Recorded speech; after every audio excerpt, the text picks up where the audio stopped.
오늘 감동을 읽어드릴 랩걸 세 번째 이야기는 선인장의 비애입니다. 먼저 203쪽을 읽겠습니다. 선인장은 사막이 좋아서 사막에 사는 것이 아니라 사막이 선인장을 아직 죽이지 않았기 때문에 거기 사는 것이다.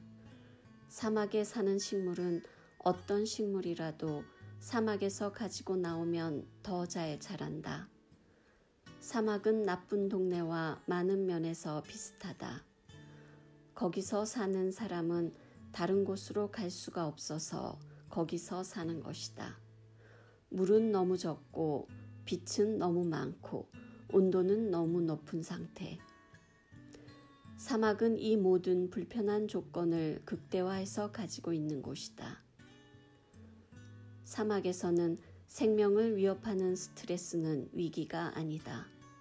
그것은 삶의 순환에서 일상적으로 겪는 문제의 일부일 뿐이다. 극도의 스트레스는 환경의 일부일 뿐이지 식물이 피할 수 있거나 개선할 수 있는 문제가 아니다. 선인장의 생존 여부는 치명적인 극도의 건기를 반복적으로 견뎌낼 수 있는 능력이 있는지에 따라 결정된다. 무릎까지 오는 정도 키의 원통 선인장이면 적어도 25세 이상 된 녀석이다. 선인장들은 사막에서 천천히 자란다. 그것도 자랄 수 있는 해에만. 날씨가 매우 건조해지면 선인장은 뿌리를 절단해서 타들어가는 흙이 뿌리에서 물을 빨아내는 것을 방지한다. 선인장은 뿌리가 없어도 4일 정도 살아남을 수 있고 그동안에도 계속 자랄 수 있다.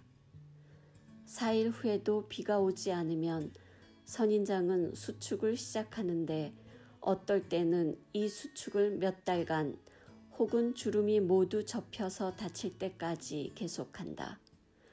선인장의 가시는 이제 딱딱하고 공처럼 된 뿌리도 없는 식물을 보호하는 촘촘하고 위험한 보호층 역할을 한다. 이 자세로 들어간 선인장은 끊임없이 태양빛의 담금질을 견디면서 자라지 않고 몇 년을 버틸 수 있다. 마침내 비가 내리면 선인장은 24시간 이내에 완전히 모든 기능을 회복하거나 죽은 것으로 판명이 나거나 한다.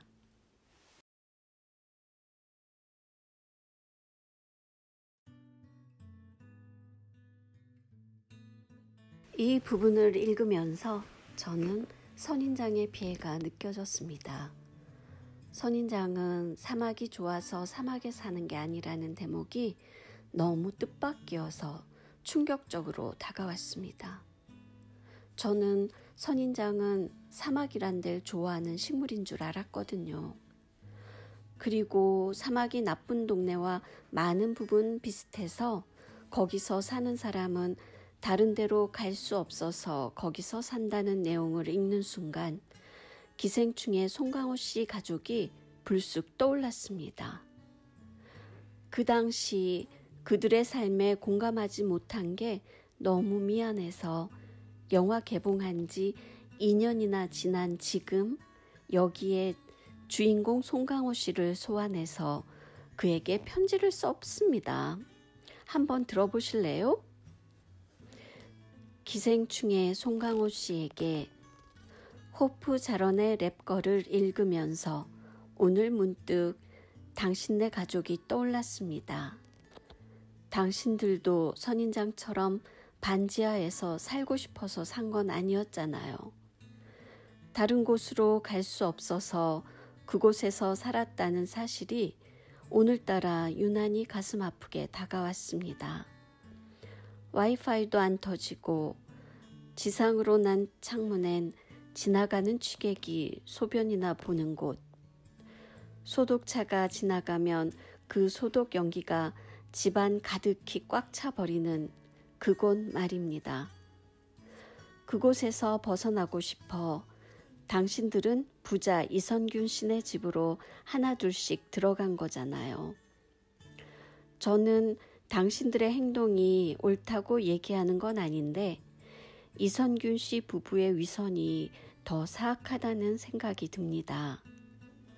겉으로는 친절을 베풀지만 속으로는 경멸과 무시, 비하하는 마음이 가득 차 있었죠. 나는 너보다 더 선하고, 나는 옳고 너는 그르고, 나는 높고 귀하고 너는 그 선을 넘으면 안 된다는, 이런 이선균 씨 부부의 위선을 보자니 성경에 나오는 바리사이와 율법학자들이 떠올랐습니다.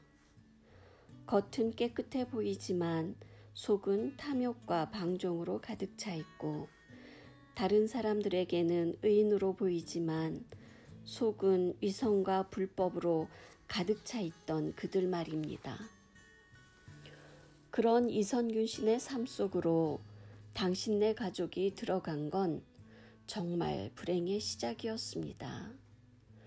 선인장이 더 좋은 조건을 만나면 더 잘 자라는 것처럼 물론 당신네들도 더 좋은 사회에 더 좋은 환경을 만났다면 충분히 자신의 재능을 최대한 발휘하면서 잘 살아갔겠죠.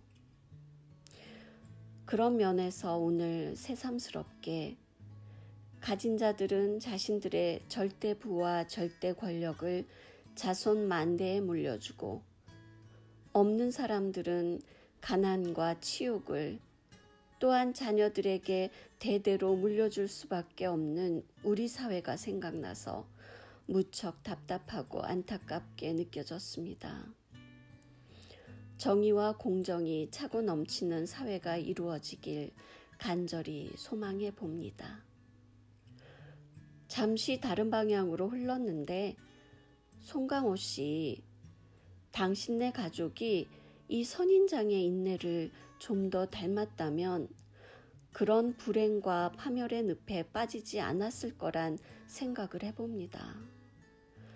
선인장은 끊임없이 태양의 담금질을 견뎌내며 건기를 이겨내서 생존하며 비가 오기만을 간절히 기다리고 있죠. 그러다 비가 오면 모든 기능을 회복하고 아름다운 꽃을 피우기도 하죠. 송강호 씨, 당신도 삶이 고달파서 행복해야겠다는 갈망을 가졌겠지만 불의한 방법으로 결핍과 목마름을 성급히 채우려 하지 않았으면 어땠을까? 선인장처럼 시간을 가지고 기다리며 좀 더 위의 것을 추구하려는 노력을 기울였다면 어땠을까 하는 생각을 해봅니다. 그러면 온 가족이 작은 행복에도 감사하며 생활하다 보면 고통의 시간에 대한 보상을 받게 될 날을 만나게 됐을지도 모를 텐데 말입니다. 이선균 씨에게도 이참에 한마디 남기고 싶습니다. 타인을 경멸하는 그 예민한 코를 꼭 틀어막아 주시고 보이지 않는 교만과 위선의 유리벽을 과감히 헐어주길 간곡히 청해 봅니다.